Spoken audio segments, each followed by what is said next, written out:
নমস্কাৰ, নতুন এটা ভিডিঅ'লৈ স্বাগতম জনাইছোঁ। নাচিৰিবা শ্ৰী শ্ৰী মাটিফুটা সত্ৰ মাটাইখাৰত অনুষ্ঠিত হোৱা শ্ৰী শ্ৰীকৃষ্ণৰ দৌল যাত্ৰা উৎসৱ দেখুৱাবলৈ লৈছোঁ মই আজি।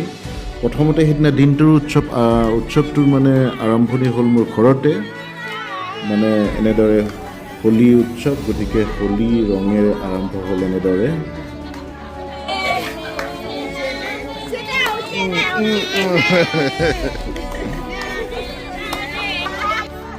অলপ নিজকো দেখুৱাইছোঁ অকণমান।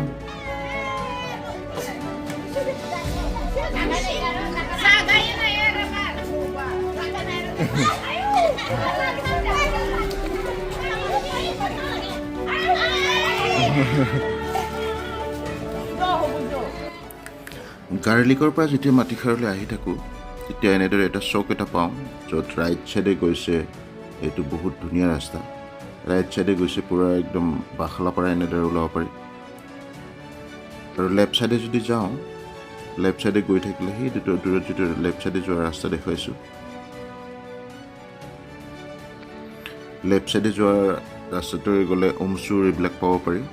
দুয়োটা ৰাস্তাই অতি ধুনীয়া ৰাস্তা, ফুৰিবলৈ অতি ভাল। আৰু গোটেই মানে অঞ্চল যিটো আছে নহয়, প্ৰাকৃতিক সৌন্দৰ্য অতি ধুনীয়া। কাষেৰে এটা নৈ বৈ গৈছে, সৰুকৈ নিজৰাৰ নিচিনা এইটো বৈ গৈছে। আৰু দূৰত পাহাৰ তৰপ পাহাৰ, মানে একদম চবফালে কাষেৰে এইটো নদীটো বহি গৈছে। আৰু এইখিনিতো পূৰা সেইদিনা পূজাৰ কাৰণে মানে পূৰা গাড়ীবিলাক ভৰ্তি, দুয়ো চাইডে ভৰ্তি। আৰু তাৰ পৰা লাহেকৈ সোমাই যাব লাগে, যিটো গেট বনাই থৈ দিয়া আছিলে। দূৰত সূৰ্যটো এতিয়া যাব হৈছিলে, অকণমান পিছতে যাব। তো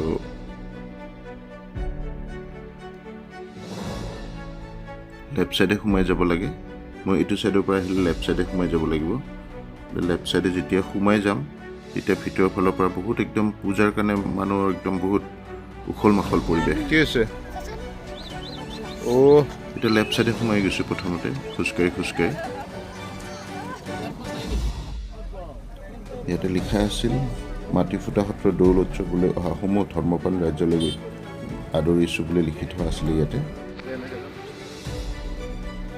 আৰু জাষ্ট সোমাই যোৱাৰ পিছতে দেখিছোঁ দোকান মানে এইবিলাক কুঁহিয়াৰ, ইয়াতে কুঁহিয়াৰ খেতি বহুত হয়, কুঁহিয়াৰ দুইবাৰে মানে একদম। আৰু এইবোৰ দোকান বহিছে, অকণমান ডাউনত নামি যাব লাগে। এইটো দোকান বহিছে, বহুত ধুনীয়া একদম পৰিৱেশটো, মানুহ উখল মাখল পৰিৱেশ।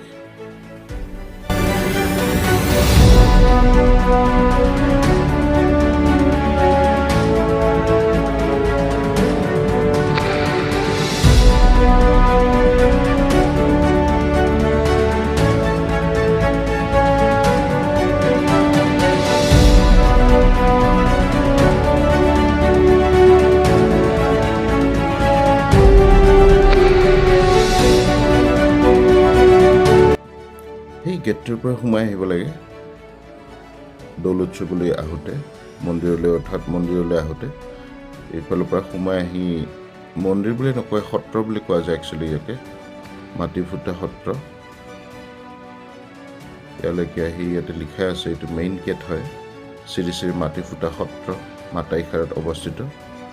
আৰু ইয়াতে মানুহবোৰ যিটো ঘৰ আছে সভাস্থলী, তাতে ভৰ্তি হৈ আছিলে।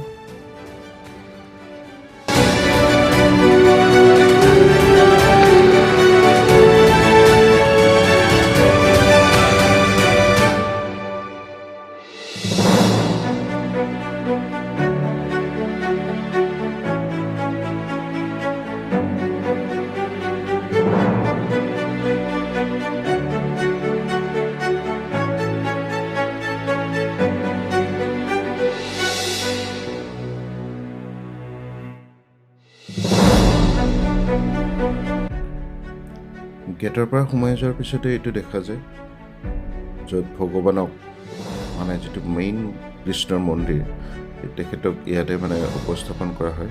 এই ইয়াতে একদম ওপৰত তাতে স্থাপন কৰা হয়। এই তাৰ পৰা লৈ আনি যিটো সভাগৃহ তাৰ পৰা লৈ আনি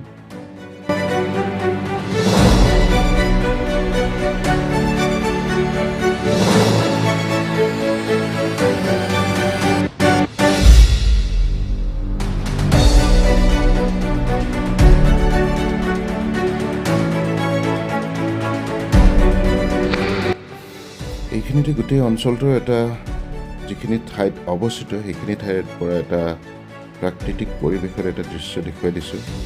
এনেকুৱা ধুনীয়া নহয়, নেদেখিলে মানে বৰ্ণাব মানে দিগদাৰ হয়। চাওক ভিডিঅ'টো এইখিনিতে।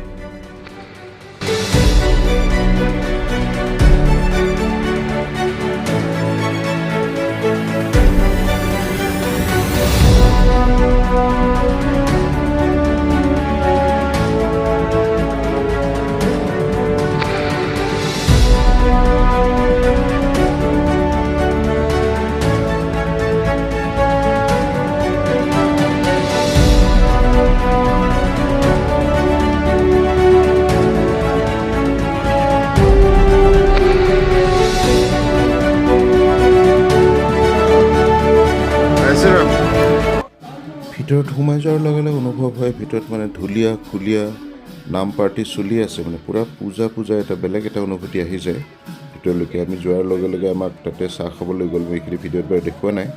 চাহ তাহ খাবলৈ লৈ গ'ল, চাহ তাহ খাই আহিলোঁ। ইয়াতে মানুহসকলে বহিছে আৰু পূজাৰ কাৰণে পূজা কৰি আছে। আৰু কৃষ্ণ ভগৱানৰ ল'ৰা ছোৱালী দুজনক মানে ইয়াতে কৃষ্ণ ভগৱান ৰাধা কৃষ্ণ বনিছে আৰু তেওঁলোকৰ ইয়াতে কোনোবা প্ৰগ্ৰামো আছিলে আৰু ভগৱানক স্থাপন কৰা হ'ল ওপৰত।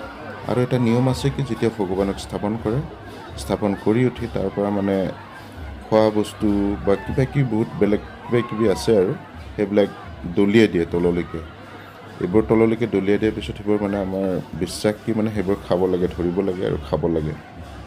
আৰু কিছুমান বস্তু লৈ যাবও পাৰে, তেনেকুৱা আছে মানে। ওপৰৰ পৰা এইবোৰ দলিয়াই দিয়ে থকা হৈছিল ধৰ্মপ্ৰাণ ৰাইজৰ ফালে। সকলোৱে মানে পূৰা তলত লোকাৰণ্য ক'ব লাগিলে পূৰা একদম সেইবোৰ চাই থকা গৈছিল। ভগৱান ওপৰত স্থাপন কৰা ঠাইৰ পৰা এইবোৰ চলি আছে এতিয়া।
Ladu.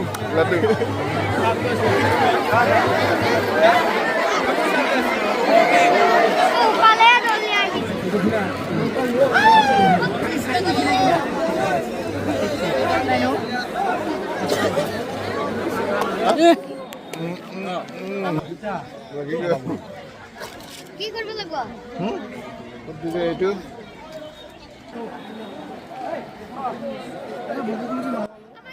ইয়াতে ফুট দি থকা হৈছে, ফুট আৰু এডাল মালা দিয়া হয়, বকুল ফুলৰ মালা। তো ফুট আৰু মালা দি আছে আৰু কোনোবাই দক্ষিণা দিলে দিব পাৰে। আৰু ইয়াতে এইটো নমলে ৰং ঘঁহি আছে, নমলে ডাঙৰ বাবতে আছে, পুৰা ৰং সানি দিলে মোক। বেছি হৈ গ'ল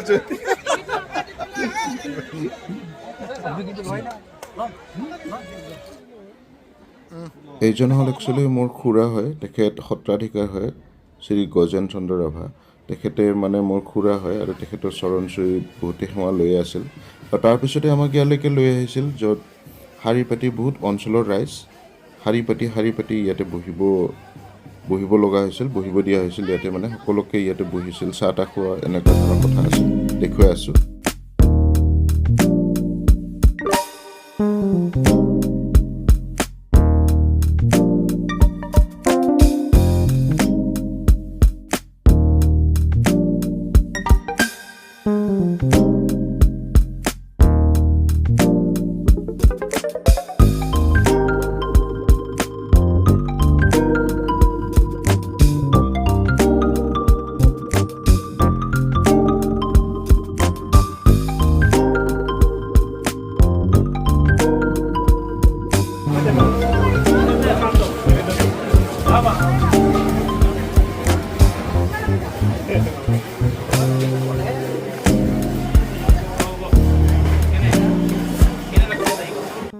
প্ৰথমতে ইয়াতে চাহ, বিস্কুট, ভুজিয়া, কল এইবোৰ মানে বিতৰণ কৰি আছিল আমাক বহিব দিয়াৰ পিছতে। তাৰপিছত ইয়াতে খৰাহীটো চাবচোন, মোৰ বৰ পচন্দ লাগিছিল। এইটো অলপ বেলেগ ধৰণৰ খৰাহী। এইটো চাহ, বিস্কুট এইখিনি আছিল। আৰু গোটেইফালে এইখিনি কৰি থাকোঁতে এন্ধাৰে হৈ গৈছিল প্ৰায় অলপমান। তাৰপিছতে প্ৰসাদ আহি গ'ল, প্ৰসাদো আমাক দিলে।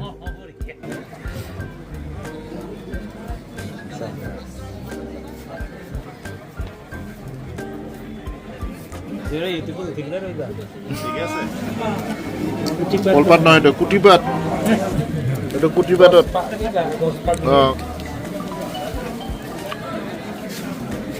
পাপা এইটো চোৱা কি বস্তু হয়। এইটো চবকে দিয়ে। এইটো পলিথিন লৈ যাবৰ কাৰণে এইটো দিছে। এইটো পুৰা এইটো ভাতখনে ভাত বনাই খাব লাগিব। তোমাকো দিছে এটা, তোমাকো ডাঙৰ মানুহ বনাই দিলে আজি।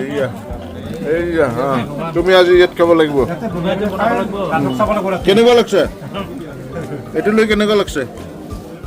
তোমাকো দি দিছে। এইটো লৈ যাব লাগে। চোৱা, তোমাক সুধিছো কেনেকুৱা লাগিছে। এইটো গিফ্ট।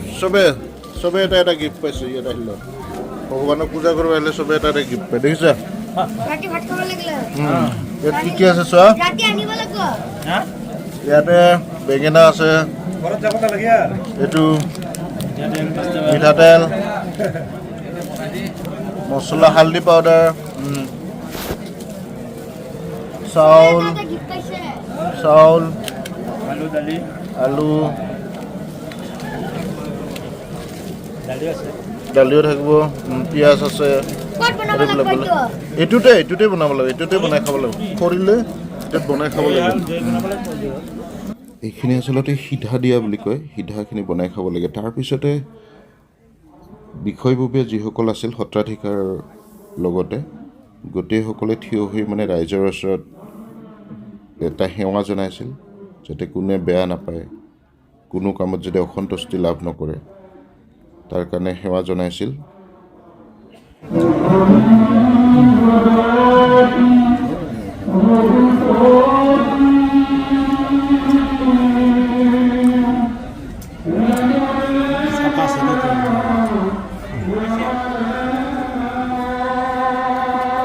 ইয়াৰ পিছতে আমি বিদায় লৈছিলোঁ।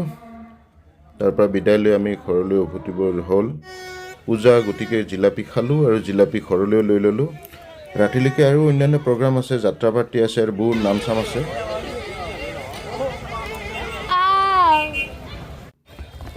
মায়াঞ্চে বোলে ফুচকা খায়। আমি তিনিজনে আছিলোঁ, মায়া, মই আৰু মায়াঞ্চ। ফুচকা লাষ্ট, ফুচকা ঘৰত লৈও যাম। ফুচকা খালোঁ। ভিডিঅ'টো ভাল লাগিছে যদি শ্বেয়াৰ কৰিব, লাইক কৰিব নাপাহৰিব। থেংক ইউ ছ' মাছ ভিডিঅ'টো এইখিনিলৈকে চোৱাৰ কাৰণে।